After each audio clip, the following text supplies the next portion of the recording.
Chào mừng quý vị đang đến với bản tin quốc tế sáng trên kênh FBNC.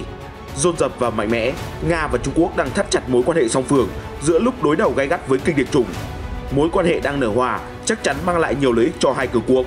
Thế còn các nước khu vực thì sao? Mới đây, Nhật Bản bất ngờ khi bị một nhóm trực thăng chiến đấu của Nga, Trung Quốc áp sát. Đáng chú ý, có phải dàn chiến hạm của hai nước này từng có ý đồ bao vây Nhật Bản và nhắm đến Mỹ? Giữa lúc căng thẳng leo thang, Nhật Bản có động thái gì đáng chú ý? Trong một diễn biến khác, Triều Tiên thay Trung Quốc dằn mặt Mỹ vì hành động liều lĩnh của Tổng thống Biden. Liên quan đến căng thẳng giữa Trung Quốc và Ấn Độ, New Delhi tiếp tục nâng cấp hàng phòng ngự trước mối đe dọa từ nước láng giềng. Trung Quốc ban hành luật mới để củng cố biên giới vì lo ngại Ấn Độ, Afghanistan. Một số tin nóng khác, NATO tung chiến lược mới để đánh bại Nga, Tổng thống Putin cảnh báo nguy hiểm. Trung Quốc thông qua luật giảm áp lực kép cho học sinh. Tất cả sẽ có trong bản tin ngay sau đây của FBNC. Như FBNC đã đưa tin, một nhóm 10 tàu chiến của Trung Quốc và Nga đã tuần hành qua eo biển hẹp Tsugaru của Nhật Bản, ngăn cách giữa hòn đảo chính Honshu với hòn đảo phía bắc Hokkaido. Vụ việc ngày 18 tháng 10 đánh dấu lần đầu tiên chiến hạm của hai siêu cường này công khai dằn mặt Tokyo. Đáng chú ý là vài ngày sau đó, các máy bay trực thăng chiến đấu đã cất cánh từ nhóm tàu chiến trên và áp sát đảo Smith của Nhật Bản. Theo trang Asian Nikkei đưa tin, như tuyên bố của Bộ Quốc phòng, sự vụ xảy ra khoảng 4 giờ sáng thứ Năm ngày 21 tháng 10. Ngay lập tức, lực lượng phòng vệ trên không của Nhật đã cắt cử các chiến đấu cơ đối đầu với nhóm trực thăng. Bộ Quốc phòng nước này nhấn mạnh không có hành động xâm phạm lãnh hải hay vi phạm luật pháp quốc tế. Hiện Tokyo đang phân tích ý đồ của nhóm chiến hạm Nga Trung cũng như giám sát chặt chẽ các diễn biến quân sự trong khu vực. Trước đó, Nga và Trung Quốc tập trận hải quân trên biển Nhật Bản từ ngày 14 đến ngày 17 tháng 10, huy động nhiều chiến hạm và tàu tiếp nhiên liệu thuộc hạm đội Thái Bình Dương của Nga. Việc tuần hành qua eo biển có thể cũng là một nội dung diễn tập. Cũng liên quan đến nhóm chiến hạm của Nga và Trung Quốc, sau khi chạy cắt qua eo biển giữa hai đảo chính Nhật Bản, dàn tàu chiến vòng lại và di chuyển vòng quanh quốc đảo. Theo Hoàn Cầu Thời báo, động thái này nhằm giúp tái cân bằng cán cân quyền lực khu vực vào thời điểm Mỹ, Nhật Bản và các nước phương Tây đang cấu kết gây bất ổn khu vực châu Á Thái Bình Dương. Không biết có mang lại điều tích cực như ấn phẩm chính quyền Bắc Kinh nói hay không, thế nhưng cuộc tập trận vừa qua cho thấy dã tâm thôn tính nước láng giềng. Theo giới quan sát, nếu các tàu đi vào biển Hoa Đông qua eo biển Miyako hoặc eo biển Osumi, điều đó có nghĩa là chúng đã vây hãm Nhật Bản. Đây không phải là lần đầu tiên các tàu chiến Trung Quốc làm như vậy. Trong cuộc tập trận chung với Nga hồi năm 2013, một số tàu đã đi qua eo biển Miyako từ Thái Bình Dương trở lại biển Hoa Đông. Việc bao vây này, đặc biệt từ phía đông Nhật Bản, có ý nghĩa quan trọng bởi nhiều cơ sở quân sự trọng yếu được đặt ở đây. Trong đó, bao gồm cả căn cứ hải quân Mỹ ở Yokosuka, theo một chuyên gia quân sự Trung Quốc giấu tên tiết lộ với tờ Hoàn Cầu. Trong khi phía đông cũng là nơi mà Mỹ có nhiều hành động mà Bắc Kinh cho là khiêu khích quân sự, thì cũng theo chuyên gia, cuộc tập trận chung còn là một lời cảnh báo đối với hai nước đồng minh. Mặt khác, theo tờ South China Morning Post, không chỉ tập trận trên biển, Nga và Trung Quốc trong tương lai có thể nâng lên thành tuần tra chung trên biển và trên không. Thậm chí, hai bên có thể cùng huy động thêm những vũ khí hiện đại hơn vào các cuộc tập trận. Moscow và Bắc Kinh ngày càng xích lại gần nhau không chỉ về ngoại giao mà còn hợp tác sâu sắc về quân sự, khi hai nước này đều có mối quan hệ chua chát với phương Tây. Ngoài ra, cả hai nước đều mâu thuẫn với Nhật Bản về tranh chấp chủ quyền biển đảo. Lần đầu tiên trong gần 30 năm, lực lượng phòng vệ mặt đất Nhật Bản tiến hành cuộc tập trận khổng lồ trên toàn quốc để chuẩn bị khả năng đương đầu với chiến tranh. Từ giữa tháng 9, khoảng 100.000 binh sĩ, 20.000 phương tiện quân sự và 120 máy bay đã tham gia vào hàng loạt đợt huấn luyện trên cả nước nhằm nâng cao năng lực sẵn sàng chiến đấu. Trong những năm gần đây, khu vực Ấn Độ Dương-Thái Bình Dương đã trở thành sàn đấu khốc liệt, chứa đựng nhiều căng thẳng. Và tướng lĩnh lục quân Nhật Bản khẳng định môi trường an ninh xung quanh nước này đang rơi vào trạng thái tệ nhất từ sau đệ nhị thế chiến. Lục quân Nhật Bản đang diễn tập nâng cao khả năng chiến đấu hiệu quả, khả năng răn đe và ứng phó với các tình huống khẩn cấp, trích lời đại tá Noriko Yokota, phát ngôn viên của lục quân cho biết. Đầu tuần này, Triều Tiên thông báo đã phóng thử thành công một tên lửa đạn đạo từ tàu ngầm rơi vào biển Nhật Bản. Trong khi đó, ở phía nam đất nước mặt trời mọc, Trung Quốc cũng tăng cường điều chiến đấu cơ xâm phạm vùng nhận dạng phòng không của Đài Loan. Mặc dù không nêu tên quốc gia cụ thể, tướng lĩnh lục quân Nhật Bản phát biểu các thế lực hùng mạnh trong khu vực đang nung nấu ý định thay đổi hiện trạng bằng vũ lực và có một quốc gia đang ráo riết phát triển vũ khí hạt nhân, các loại tên lửa và thách thức hệ thống kiềm chế vũ khí hạt nhân. Môi trường an ninh xung quanh Nhật Bản đang đặc biệt nghiêm trọng, trích lời Trung tướng Yuichi Togashi, chỉ huy sư đoàn 2 lục quân. Ông nói, chúng ta, lực lượng phòng vệ Nhật Bản nhất định phải nâng cao hiệu quả tác chiến của mình. Tướng lĩnh lục quân khẳng định, cuộc tập trận không nhằm chống lại một vùng lãnh thổ hay một quốc gia cụ thể. Tuy nhiên, môi trường tập trận ở khu vực Hyōdai khá tương đồng với các đảo miền Nam Nhật Bản, bao gồm quần đảo Senkaku trên biển Hoa Đông. Nhóm đảo do Tokyo kiểm soát, nhưng Bắc Kinh cũng tuyên bố chủ quyền và gọi là điếu ngư Senkaku, cách Tokyo 1.900 km về phía Tây Nam, nhưng khoảng cách đến Thượng Hải chỉ bằng 1/3. Tuyên bố chủ quyền của Nhật, Trung về quần đảo này đã là chủ đề mâu thuẫn hàng trăm năm nay. Đúng như lời nhận định của giới chuyên gia, hợp tác quốc phòng giữa hai cường quốc quân sự Trung Quốc-Nga đang ngày một thăng hoa. Mới đây, hôm 23 tháng 10, Nga thông báo nhóm tàu chiến của hai nước đã tổ chức đợt tuần tra chung đầu tiên ở Thái Bình Dương, diễn ra trong một tuần bắt đầu từ ngày 17 tháng 10. Nhiệm vụ của các cuộc tuần tra là biểu dương lá cờ nhà nước Nga và Trung Quốc, duy trì hòa bình và ổn định ở khu vực châu Á-Thái Bình Dương, cũng như giám hộ cho các đối tượng hoạt động trong lĩnh vực kinh tế hàng hải của hai nước, theo thông cáo của Bộ Quốc phòng Nga cho hay. Video do quân đội Nga công bố cho thấy nhóm tàu chiến treo quốc kỳ Nga và Trung Quốc di chuyển theo đội hình hàng dọc trên biển. Một số trực thăng chống ngầm cũng xuất phát từ nhóm chiến hạm để làm nhiệm vụ. Cuộc tuần tra được tổ chức ngay sau khi hai nước kết thúc tập trận hải quân ở biển Nhật Bản từ ngày 14 đến ngày 17 tháng 10. Theo Hoàn Cầu Thời báo, kể từ năm 2019, Trung Quốc và Nga cũng tiến hành các cuộc tuần tra trên không thường niên trên biển Hoa Đông và biển Nhật Bản. Thách thức mà Mỹ và các nước đồng minh phải đối mặt ngày càng cam go hơn, khi giờ đây không chỉ Nga mà Triều Tiên cũng đang xích lại càng gần với Trung Quốc. Bình Nhưỡng hôm thứ Bảy ngày 23 tháng 10 cáo buộc chính quyền Washington gia tăng căng thẳng quân sự với Bắc Kinh khi tỏ rõ sự hậu thuẫn liều lĩnh với Đài Loan. Cụ thể hơn, theo hãng tin AP, Thứ trưởng Bộ Ngoại giao Triều Tiên Park Myung-ho chỉ trích việc Mỹ điều tàu chiến đi qua eo biển Đài Loan và cung cấp vũ khí huấn luyện quân sự cho hòn đảo. Ông cho rằng sự hiện diện quân sự ngày càng tăng của Mỹ trong khu vực là mối đe dọa tiềm tàng đối với Triều Tiên. Cũng theo vị quan chức, vì Bình Nhưỡng coi Đài Loan là vấn đề nội bộ Trung Quốc, thế nên việc Mỹ can thiệp vô lối vào vấn đề này cũng đe dọa đến tình hình bán đảo Triều Tiên. Ông Park cảnh báo, quân đội Mỹ và các căn cứ quân sự của họ ở Hàn Quốc đang gây áp lực lên Trung Quốc là một thực tế nhiều người biết đến. Lực lượng khổng lồ của Mỹ và các quốc gia đồng minh đang tập trung gần Đài Loan cũng có thể triển khai một chiến dịch quân sự nhắm vào Triều Tiên bất cứ lúc nào. Lời cảnh báo trên được đưa ra sau khi Tổng thống Biden hôm 21 tháng 10 cam kết Mỹ sẽ bảo vệ Đài Loan nếu Trung Quốc tấn công. Phát biểu bất ngờ này đi ngược với chính sách mơ hồ chiến lược mà Mỹ theo đuổi từ lâu. Tuy nhiên, Nhà Trắng sau đó khẳng định Washington vẫn không thay đổi chính sách với Đài Bắc. Theo phát ngôn viên Nhà Trắng cho hay, quan hệ phòng vệ giữa Mỹ với Đài Loan vẫn tuân thủ đạo luật quan hệ Đài Loan. Đây không phải là lần đầu tiên ông chủ Nhà Trắng dường như lỡ miệng về Đài Loan. Trước đó, hồi tháng 8, ông còn bất ngờ xếp hòn đảo vào cùng danh sách các đồng minh hiệp ước như Hàn Quốc và NATO. Và giống như 2 tháng trước, tuyên bố bảo vệ Đài Loan của chủ nhân Nhà Trắng cũng khiến Bắc Kinh phản đối dữ dội. Phát ngôn viên Bộ Ngoại giao Trung Quốc Uông Văn Bân khẳng định Trung Quốc nhất quyết không nhượng bộ trong những vấn đề lợi ích cốt lõi. Hãng Reuters dẫn lời vị quan chức kêu gọi Mỹ hành động cẩn trọng với vấn đề Đài Loan, tránh gửi tín hiệu sai lầm đến những lực lượng đòi độc lập, làm tổn hại nghiêm trọng đến quan hệ Mỹ-Trung và hòa bình ổn định khu vực eo biển. Đặc phái viên Mỹ đã đến Hàn Quốc hôm 23 tháng 10 trong bối cảnh các cuộc đàm phán giải trừ hạt nhân bị đình trệ và căng thẳng xoay quanh các vụ thử tên lửa gần đây của Bình Nhưỡng. Chuyến thăm của ông Sung Kim, đại diện đặc biệt của Mỹ về vấn đề Triều Tiên, diễn ra vài ngày sau khi Triều Tiên phóng thử tên lửa đạn đạo từ tàu ngầm hôm 19 tháng 10. Đây là vụ thử tên lửa lần thứ 8 của Triều Tiên trong năm nay. Sau cuộc hội đàm tại Washington với những người đồng cấp Hàn Quốc và Nhật Bản, ông Kim đã kêu gọi Triều Tiên kiềm chế các hành động khiêu khích và tham gia vào các cuộc đối thoại bền vững và thực chất. Còn về phía Đông Á, Bình Nhưỡng cho đến nay vẫn bác bỏ các tuyên bố của Hoa Kỳ. Triều Tiên chỉ trích Mỹ áp dụng tiêu chuẩn kép và đặt nghi vấn về những đề xuất đối thoại do Washington đưa ra. Hồi đầu tháng 10, lãnh đạo Triều Tiên Kim Jong-un còn khẳng định Mỹ mới là gốc rễ của mọi bất ổn và căng thẳng trên bán đảo và cho rằng Bình Nhưỡng chỉ phát triển vũ khí để tự vệ. Nếu bên này bờ cõi Trung Quốc nhận được sự ủng hộ nhiệt thành của Triều Tiên, thì bên kia biên giới Bắc Kinh đang phải giương cao nòng súng cảnh giác với Ấn Độ. New Delhi vừa lập trung tâm kiểm soát không phận ở bang Arunachal Pradesh, gần điểm nóng xung đột với Trung Quốc. Không dừng ở đó, Ấn Độ mới đây còn triển khai pháo phòng không L-70 dọc theo đường ranh giới kiểm soát thực tế LAC, ngăn cách giữa hai quốc gia. Theo trang Defense Post, kế hoạch này là một phần trong sáng kiến nhằm cải thiện khả năng sẵn sàng tác chiến trong bối cảnh căng thẳng ở phía đông Ladakh đang rơi vào bế tắc. Như lời đại úy Ấn Độ Shariya Abbasi thuộc lực lượng phòng không lục quân mô tả, L-70 đã được cải tiến thành một sát thủ diệt máy bay không người lái UAV hiện đại. Loại vũ khí này có khả năng theo dõi mục tiêu tự động và bắn hạ UAV trong mọi điều kiện thời tiết. L-70 còn được trang bị radar vận tốc đầu nòng giúp tăng cường độ chính xác.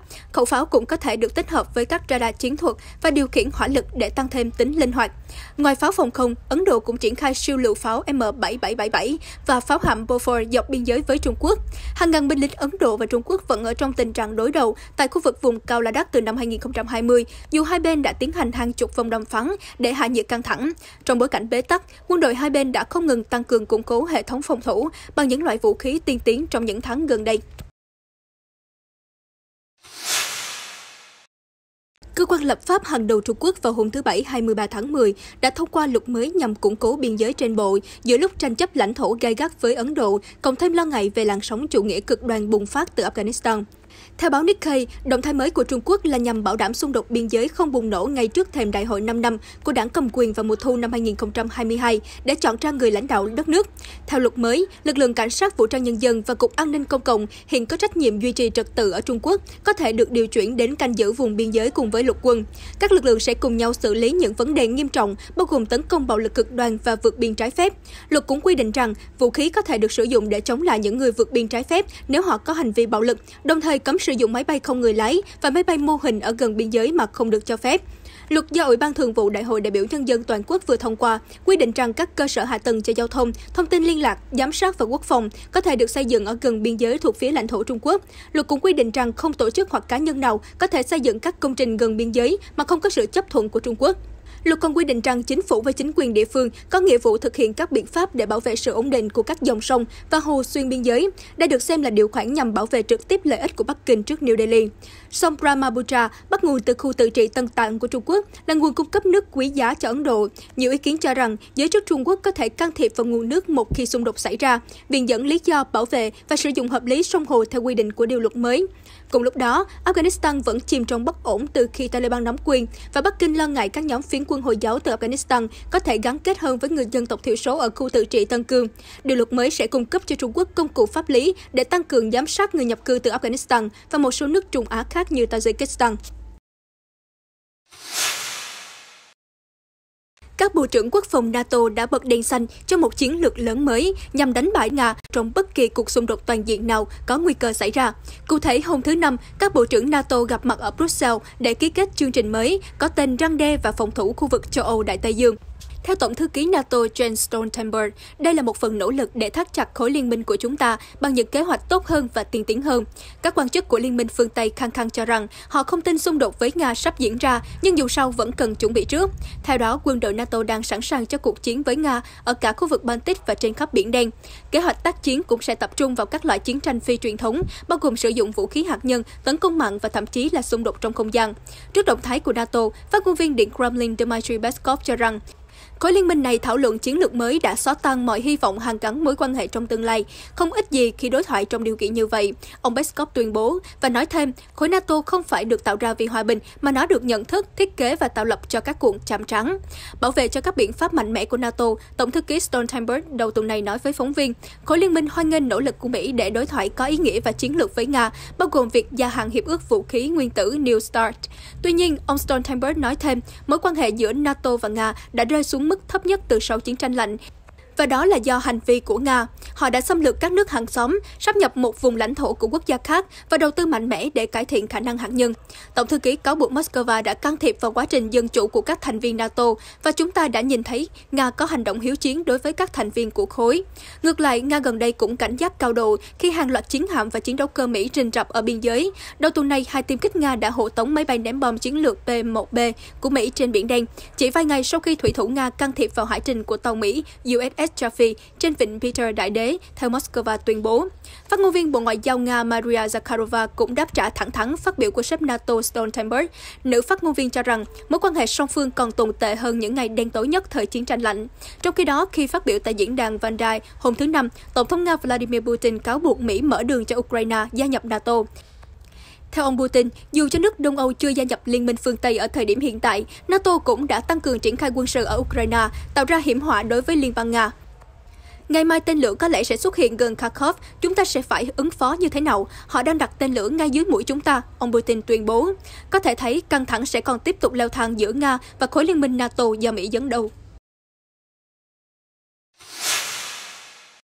Tại Brussels, các nhà lãnh đạo Liên minh châu Âu EU hôm 22 tháng 10 đã tiến hành ngày thứ hai họp thượng đỉnh, trong đó thảo luận về chuyển đổi số và quan trọng nhất là vấn đề nhập cư.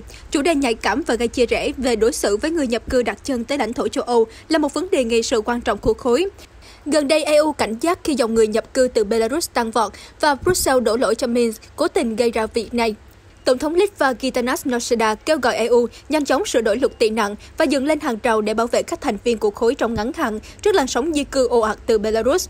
Ông Nausėda cảnh báo vấn đề có thể còn nghiêm trọng hơn khi Minsk vũ khí hóa người tị nạn và đẩy họ vào lãnh thổ các nước thuộc khối Liên Âu. Không ai biết chuyện gì sẽ xảy ra vào ngày mai. Có lẽ 3, 4 hay 5 ngàn người nhập cư sẽ đổ dồn về biên giới cùng một lúc ở nhiều khu vực giáp ranh khác nhau. Chúng ta vẫn chưa chuẩn bị để đối phó với thử thách này, trích lời Tổng thống Litva. Trong khi đó, Thủ tướng Luxembourg Xavier Bettel kêu gọi 27 thành viên EU vừa phải chống lại kế hoạch nguy hiểm của Belarus nhưng vẫn phải đảm bảo người di cư được hưởng quyền lợi cơ bản của họ và nên đối thoại với Nga để giải quyết vấn đề này.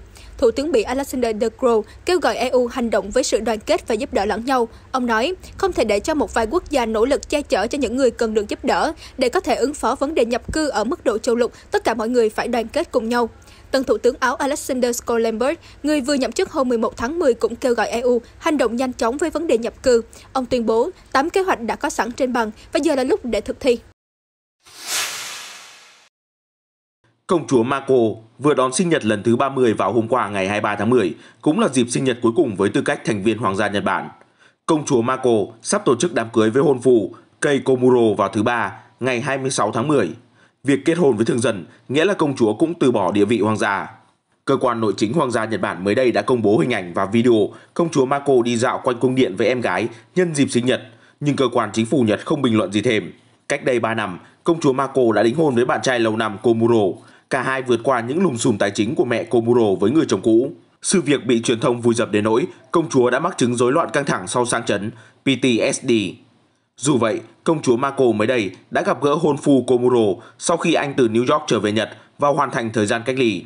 Theo nguồn thạo tin từ Hoàng gia Nhật Bản, Kei Komuro, hôn phu của công chúa Marco, đã tới cung điện Akasaka hôm 18 tháng 10 để gặp cha vợ tương lai là thân vương Fumihito. Đây cũng là lần đầu tiên Marco và Komuro tái ngộ sau 3 năm xa cách, vì Komuro du học ở New York và đang làm việc tại một hãng luật ở thành phố này. Nguồn thạo tin tiết lộ, ngay khi công chúa Marco nghe tiếng bước chân của chồng sắp cưới, cô đã bật khóc, trong khi Komuro cúi đầu thật thấp để chào công chúa. Hai người đoàn tụ trong lặng lẽ sau nhiều năm không gặp. Hôn lễ vào ngày thứ 3 của cặp đôi dự kiến chủ yếu là hoàn thành các loại giấy tờ và tổ chức họp báo.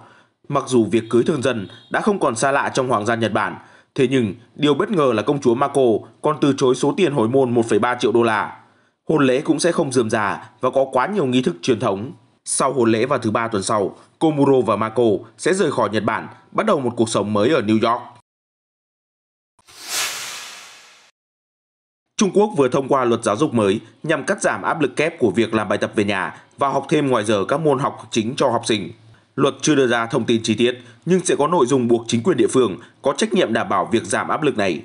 Ngoài ra, theo Reuters, luật yêu cầu các bậc cha mẹ sắp xếp thời gian cho con cái để nghỉ ngơi và tập thể dục hợp lý, tránh để chúng lạm dụng Internet. Quốc hội Trung Quốc cũng đang xem xét luật trừng phạt các bậc cha mẹ nếu con cái của họ thể hiện hành vi rất xấu hoặc phạm tội. Theo Reuters, năm nay, Bắc Kinh đã mạnh tay hơn trong vấn đề giáo dục trẻ em, từ hạn chế thời gian trẻ em được chơi các trò chơi trực tuyến đến bài trừ văn hóa hâm mộ người nổi tiếng độc hại của giới trẻ. Từ ngày 1 tháng 9, người dưới 18 tuổi chỉ được chơi game 3 giờ một tuần. Nhiều trò chơi trực tuyến ở Trung Quốc yêu cầu đăng ký bằng số căn cước công dân. Kết thúc bản tin hôm nay, xin mời quý vị cùng ngắm nhìn tượng Chúa Cứu Thế ở Rio de Janeiro vừa được thắp sáng màu hồng để khởi đầu cho chiến dịch Tháng nhận thức về ung thư vú, với mục tiêu nâng cao nhận thức cho người dân về căn bệnh nguy hiểm này. Hàng năm, cứ đến tháng 10, các nhóm dịch vụ công cộng, tổ chức phi chính phủ toàn cầu trên thế giới đều tổ chức các chiến dịch nâng cao nhận thức về căn bệnh này. Sự kiện lần này ở Brazil được tổ chức bởi Viện Neymar, với hy vọng mọi người sẽ chú ý hơn tới sức khỏe của mình. Tổ chức này cũng cho biết nếu được chẩn đoán sớm, tỷ lệ sống sót của phụ nữ Brazil là 95%. Cũng theo nhóm này, chụp X-quang tuyến vú vẫn là công cụ quan trọng nhất để phát hiện sớm căn bệnh. Tin tức vừa rồi cũng đã kết thúc bản tin quốc tế sáng hôm nay. Cảm ơn sự quan tâm của quý vị. Hãy đăng ký kênh để cập nhật những diễn biến mới nhất trong các bản tin tiếp theo của FBNZ. Xin chào và hẹn gặp lại.